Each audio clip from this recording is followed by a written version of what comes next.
Hello बच्चों, let's see this question. The isomerization in alkane can be brought by using option A Al2O3, option B Fe2O3, option C anhydrous AlCl3 in HCl and option D concentrated H2SO4. तो इस question में हमें पूछा गया है कि alkanes का isomerisation करने के लिए नीचे दिए गए ऑप्शंस में से कौन सा कैटालिस्ट यूज किया जाता है। ओके, तो इसलिए इस क्वेश्चन के लिए हमारा की concept that is isomerization process. अब आइसोमराइजेशन प्रोसेस क्या होती है जनरली, कि आइसोमराइजेशन एक केमिकल प्रोसेस है जिसमें एक कंपाउंड का स्ट्रक्चर चेंज होता है लेकिन उसका मॉलिक्यूलर फॉर्मूला सेम रहता है। अगर हम अल्केन्स की बात करें तो अल्केन्स में ये process generally straight chain alkanes को ब्रांच चेन अल्केन में कन्वर्ट करती है। ओके, तो हमें यहाँ पे कराना है that is isomerization of alkanes. Okay, तो ये आइसोमराइजेशन प्रोसेस जनरली किस लिए होती है, क्योंकि ये आइसोमराइजेशन की ज़रूरत होती है।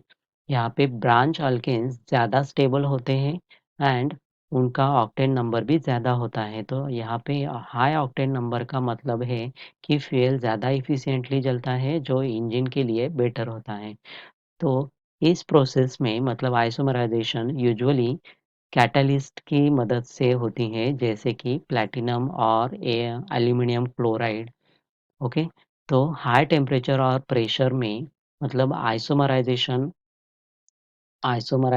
ऑफ अल्केन्स ये प्रोसेस जनरली इसके लिए कंडीशंस क्या होती है, जनरली कैटलिस्ट यूज किया जाता है दैट इज प्लैटिनम और aluminum chloride that is AlCl3 anhydrous AlCl3 and at the high temperature पे ये रिएक्शंस की जाती हैं, high temperature and high pressure में। ओके, एंड हाई प्रेशर में ये रिएक्शंस कैरिड आउट होती हैं।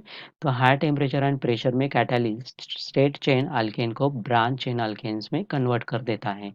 अगर हम इसका एग्जांपल्स देखें तो फॉर एग्जांपल हमारे पास है दैट इज C4H10 मॉलिक्यूल, ये है हमारा N butane molecule.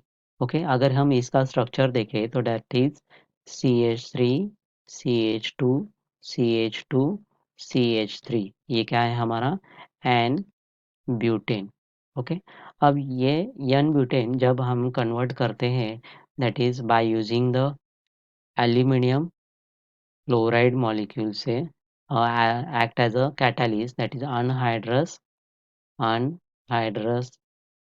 AlCl3 in HCl। तो इन एसिडिक कंडीशन ये क्या करता है, ये स्ट्रेट चेन अल्केन को कन्वर्ट करता है इनटू ब्रांच चेन। ओके, तो इसका प्रोडक्ट हमें मिलेगा दैट इज 2 मिथिल प्रोपेन, मतलब CH3CH, यहाँ पे हमारा CH3 ग्रुप आएगा एंड CH3। ओके, तो यहाँ पे ये स्ट्रेट चेन एन ब्यूटेन की जो स्ट्रेट चेन है यह कन्वर्ट हो गई हमारी ब्रांच में मतलब यहाँ पे एट द टू पोजीशन हमारा CH3 ग्रुप अटैच है मेन चेन से।